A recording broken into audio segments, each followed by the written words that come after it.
అందరికీ నమస్కారం. జగన్మోహన్ రెడ్డి గారు బెంగళూరులో ఉండటానికి కారణం పెద్ద స్కెచ్ ఉందని అంటున్నారు. సో ఒకసారి ఈ అంశం మీద వివరణ తీసుకునే ప్రయత్నం చేద్దాం. ప్రస్తుతం స్టూడియోలో జర్నలిస్ట్ జగదేవ్ ఉన్నారు. వెల్కమ్ చెప్దాం. Hello sir. Hi Zakir. Sir, అంటే బెంగళూరులో నిజంగానే ఏదైనా కారణం ఉందంటారా? టీడీపీ పొలిట్ బ్యూరో సభ్యులు సీనియర్ నాయకులు యనమల గారు చాలా పద్ధతిగా ఆచితూచి మాట్లాడతారు. ఆయన ఆవేశపడిపోయి నోటుకొచ్చినట్టు వైసీపీ మాజీ మంత్రులాగా అయితే ఉండదు. సో ఇప్పుడు ఆయన బయటికి చెప్పిన వ్యవహారం ఏంటంటే, జగన్మోహన్ రెడ్డి గారు ఘోర పరాభవం తర్వాత ఎమ్మెల్యేగా ఉన్నారు, ఇప్పుడు మాజీ ముఖ్యమంత్రి. అయితే అసెంబ్లీ సమావేశాలకు హాజరవరు. సరే, పార్టీ కార్యక్రమాలు ఏదైతే ప్రభుత్వానికి వ్యతిరేకంగా చేయాలనుకుంటారో వాటికి హాజరు కారు. సమయం దొరికితే బెంగళూరులోనే ఉంటున్నారు, తప్పితే బిడ్డల దగ్గరికి లండన్ ఎక్కడికో వెళ్ళడం అవుతుంది. అలానే హైదరాబాదు రావట్లేదు, కడప పులివెందుల సొంత నియోజకవర్గానికి వెళ్ళట్లేదు. గెలిచిన ఎమ్మెల్యేగా గెలిచిన తర్వాత మన 24లో అప్పుడు ఒక 2 సార్లు 3 సార్లు కడప వెళ్ళారంట, అంతే. మిగతా టైం అంతా కూడా అయితే తాడేపల్లి, ఎక్కువగా బెంగళూరులోనే ఉంటున్నారు. ఓకే. ఇప్పుడు అధికారం ఉన్నప్పుడు నువ్వు ఎలా వెచ్చలవిడిగా బిహేవ్ చేసినా ఏం చేసినా చెల్లుతుంది. మంది మార్పులు ఆయనకేంటారు, ముఖ్యమంత్రి ఎవడు వెంట్రుకు కూడా ఏం పీకలేరు అనే స్థాయిలో మాట్లాడతారు. సో ఇప్పుడు ప్రభుత్వం పోయింది, అది కూడా ఎలాగా, ప్రతిపక్ష హోదా కూడా లేకుండా పోయింది. ఇప్పుడు ఆయనకేంటి, అసెంబ్లీకి రాడు, వచ్చినా కూడా ఫుల్ టైం మాట్లాడడానికి ఛాన్స్ ఇచ్చేయాలంట. ఫుల్ టైం మాట్లాడడానికి ఎలా ఇస్తారు? పోనీ సొంతంగా మాట్లాడగలరా? పేపర్ చూసే మాట్లాడాలి. సో ఎవరు? ఇలాగా రకరకాల ఆక్షేపణల నేపథ్యంలో ఆయన బెంగళూరు ఎందుకు ఎక్కువ ఉంటున్నారు? గత సంవత్సరం అంటే 2025 జూన్ 6న వెన్నుపోటు దినం అని ఒకటి ప్రకటించారు. ఓకే. ఆ వెన్నుపోటు దినంకి ఆయన ఏమైనా వచ్చాడా, ధర్నా చేశాడా? లేదు. మరలా ఈ అంబటి గారు పిఎన్ని గారు వాళ్ళు వీళ్ళు పురమాయించుకొని పాపం 4 కార్యకర్తలని పోగేసుకొని చేస్తే వచ్చారు. మళ్ళీ ఈయన హైదరాబాద్ కేసుకి విజిట్ వచ్చినప్పుడు మాత్రం రప్ప అంటూ ఒక 1000-500 మంది కుర్రాళ్ళని ఆయన కేసుకు వచ్చారు, బిర్యానీ ప్యాకెట్లు అవి ఇచ్చి. అదేదో ఆంధ్రప్రదేశ్లో చేయొచ్చు కదా మీరు, అక్కడ చేయడానికి టైం ఉండట్లేదా? సో బెంగళూరు కేంద్రంగానే ఎందుకు జరుగుతున్నాయి అంటే అందరూ చెప్పేది ఏంటి, లేదు మొదటి నుంచి కూడా ఆయన బెంగళూరులోనే ఉండేవారు, ఆయన వ్యాపార లావాదేవీలు కూడా అక్కడి నుంచి చూసేవారు, బెంగళూరులో పెద్ద ప్యాలెస్ ఉంది అని చాలా మంది చెప్తారు. బెంగళూరులో ప్యాలెస్ ఉండొచ్చు, ఆయన వ్యాపార లావాదేవీలు వ్యాపార సామ్రాజ్యం విస్తరించవచ్చు, అన్ని కార్యకలాపాలు అక్కడి నుంచే చెయ్యొచ్చు, కాదనట్లేదు, తప్పు కూడా కాదు. కాకపోతే ఇప్పుడు పార్టీ ఓడిపోయారు, ఎవరైతే పార్టీ నమ్ముకొని ఉన్నారో వాళ్ళందరూ బోరును విలపిస్తున్న నేపథ్యంలో వాళ్ళకి ఒక ఓదార్పు లేదు, వాళ్ళ కోసం ప్రజల్లోకి వచ్చింది లేదు, ప్రతిపక్ష హోదా లేకపోయినా ప్రతిపక్ష హోదా కల్పించుకోవడానికి పోరాడుతున్న సన్నివేశాలు లేవు, ప్రభుత్వాన్ని ఒక్కటి ప్రశ్నించింది లేదు. పైపెచ్చు ప్రభుత్వం ఏది అభివృద్ధి చేస్తే అది నాదే, ప్రభుత్వం ఏ నేగరెట్ చేస్తే అది నేనే చేశాను. ఇది ఎక్కడిది? ఎవడో శంకుస్థాపన చేసి దాని మీద మీ పేరు రాసుకుంటారా?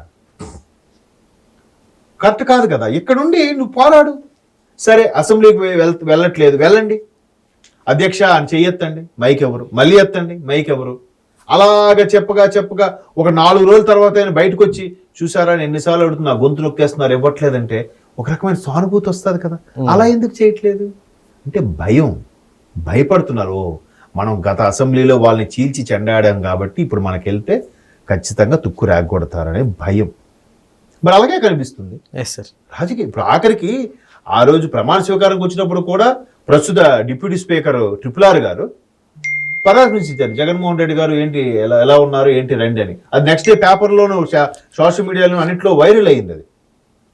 అది కదా రాజకీయం, వ్యక్తిగతంగా ఏమి ఉండదు కదా, వ్యవస్థ ప్రకారం భేదాభిప్రాయాలు ఉంటాయి కానీ. సో అట్లాంటి జగన్మోహన్ రెడ్డి గారు మాట్లాడితే బెంగళూరులో ఎందుకు ఉంటున్నారంటే మేబీ అక్కడ నుంచే మరలా అన్ని కార్యకలాపాలు నిర్వహిస్తున్నారు. ఎక్కడి స్కాము, ఇసుక స్కాము, ఆ భారతీయ సిమెంట్ సున్నపురాయి స్కాము, ఇన్ని ఉన్నాయి కదా. ఈ మధ్యకాలంలో ఒక సర్వే కూడా చేశారు.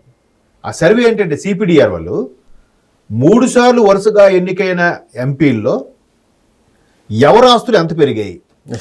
కామెడీ ఏంటంటే ఇండియా మొత్తం మీద సుమారుగా 542 మంది ఎంతమంది ఎంపీలు ఉన్నారు కదా, ఈ 540 మంది ఎంపీలకు కూడా 42-44 మందో ఈ ఎంపీలు అందరూ కూడా సర్వే 3 సార్లు వరుసగా ఎన్నికైన వాళ్ళు 150 మంది ఎంతమంది ఉన్నారు.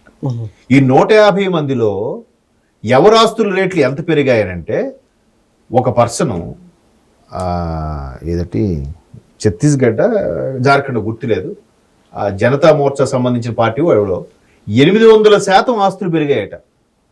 అంటే 100 కోట్లుగా ఉన్న ఆస్తులు 800 కోట్లు అయిపోయాయి ఆయనవి. నెక్స్ట్ ఎవరున్నారో తెలుసా? 3-4 స్థానాల్లో 150లో కూడా మన తెలుగు ఎంపీలే ఉన్నారు. అది కూడా మన దౌర్భాగ్యం ఏంటంటే ఆంధ్రప్రదేశ్ ఎంపీలే. నెక్స్ట్ స్థానంలో ఆయన ఎవరు? కడప ఎంపీ అవినాష్ రెడ్డి గారు. ఆ నెక్స్ట్ స్థానంలో అది రాజంపేట ఎంపీ మన మిథున్ గారు, ఎంపీ మిథున్ రెడ్డి గారు. వీళ్ళు ఆస్తులు ఎలా పెరిగాయి తెలుసా? ఒకరి 518, ఒకరి 476% పెరిగాయట ఆస్తులు. ప్రభుత్వమే లేకపోతే 3 సార్లు గెలిచినందుకు వీళ్ళకి ఇంత ఆస్తులు వస్తే, కేంద్ర పక్షంలో ఉండే ప్రభుత్వంలో కానీ ఎంపీలు అయి ఉంటే వీళ్ళు ఏ స్థాయిలో ఉండేవారండి? ఎలా చక్రం తిప్పేవారండి? ఎన్ని కోట్లు వెనకేసేవారండి? అవినాష్ రెడ్డి, మిథున్ రెడ్డి గారు వైసీపీ ఎంపీలు అయ్యుండి రాష్ట్రానికే పరిమితమయ్యి 19 నుంచి 24 మధ్యలో బీజేపీ కూటమిలో లేరు, అలాగే ఇండియా కూటమిలో లేరు. అటువంటి వాళ్ళే ఇన్ని కోట్లు, ఇంత పర్సంటేజ్ ఆస్తులు పెంచుకుంటే పొరపాటున వీళ్ళు కర్మకాలి సెంట్రల్లో కానీ ఇండియా భాగస్వామ్య పక్షాలతో చేరుంటే వీళ్ళు ఎలా ఉండేవారంటే ఇంకా. సో బెంగళూరు నుంచే ఈ స్కాములు ఇవన్నీ జరుగుతున్నాయి అనేది యనమల రామకృష్ణ గారి యొక్క ఆలోచన. అది కూడా వాస్తవం కూడా అయ్యుండొచ్చు. ఎందుకంటే మాట్లాడితే అక్కడ ఏముందండి బెంగళూరులో వెళ్ళిపోవడానికి? ఇది నా ఆంధ్ర ప్రజల కోసం నేను కష్టపడి కాపాడుతాను చేస్తానన్న మనిషి, వాగ్దానాలు చేసిన మనిషి అక్కడికి వెళ్ళిపోతే ఏముంటుందండి? కన్నడ వాళ్ళతో చేస్తారా? నెక్స్ట్ కర్ణాటకలో బోడీ చేస్తారా? లేదా కర్ణాటక ఎక్కువగా అక్కడ కర్ణాటకలో ఉండే ప్యాలెస్లోకి వెళ్తూ, బెంగళూరు దగ్గర ఉండే ప్యాలెస్లోకి వెళ్తూ అక్కడ ఉండే సిద్ధరామయ్య గారికి, డికే శివకుమార్ గారికి చేరువవుతూ మెల్లగా మరలా కాంగ్రెస్లోకి వెళ్ళడానికి ఏవైనా సమీకరణాలు నడుపుతున్నారా? ఈ డౌట్ కూడా ఉంది జనాలకి.